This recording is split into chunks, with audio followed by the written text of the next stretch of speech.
के संजू देवी जी के देखल बापी कसबा फिर जीताई दीहा संजू देवी जी के देखल बापी कसबा फिर जीताई दीहा हो जीताई दीहा हो जीताई दीहा फिर से जे ये इनका जीताई दीहा फिर मुखिया जे इनके बनाई दीहा संजू देवी जी के दिल में ललसबा फिर जीताई दीहा हो जीताई दीहा फिर अब की जे मुखिया बनाई दीहा हम की फिर से जे मुखिया बनाई दीहा भाई हो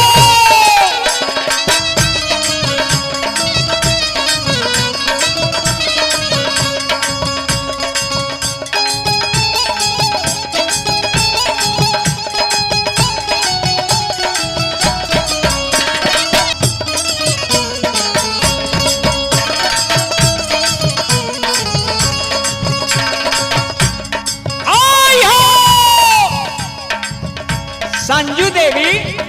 बच्चू राय जी के पुतोह छथी हमकी आशीर्वाद रउरा से देले रही फिर से आशीर्वाद दे दिया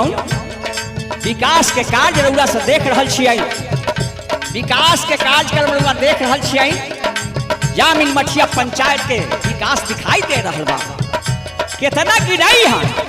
सब लोग के दिखाई दे रहल बा कि हमकी बच्चल काम अधूरा जे बा पूरा करावे में एक बार दिल से आशीर्वाद दे दिया गौरा सा बच्चल खोचल काम पूरा करावे के बा जामिन मठिया पंचायत के एक बार दिल से आशीर्वाद दे के संजू देवी जी के बच्चू राय जी के पुतोह के दिल से आशीर्वाद दे के जिता दिया और भाई हो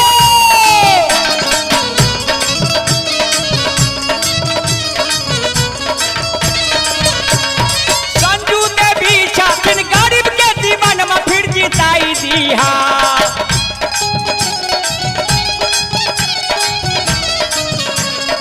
ये जे पूरई है सबके सपन में फिर जिताई दीहा हो जिताई दीहा हो जिताई दीहा सब मिल के जे दिल में बसाई लीहा सब मिल के जे दिल में बसाई लीहा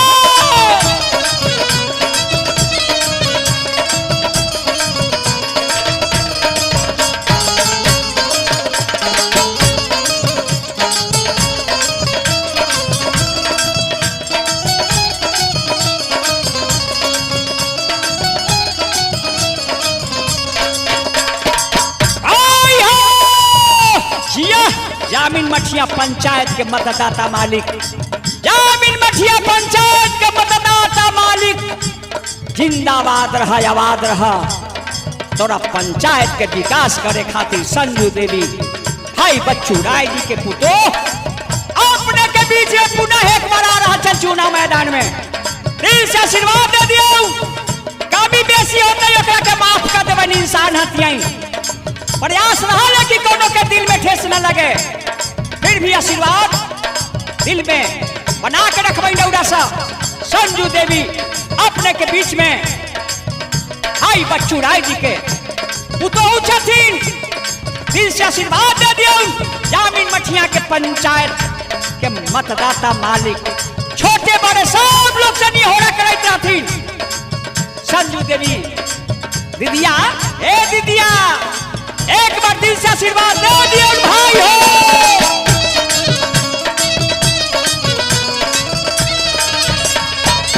जामिन मठिया पंचायत के मालिक मतदाता फिर जिताई दीहा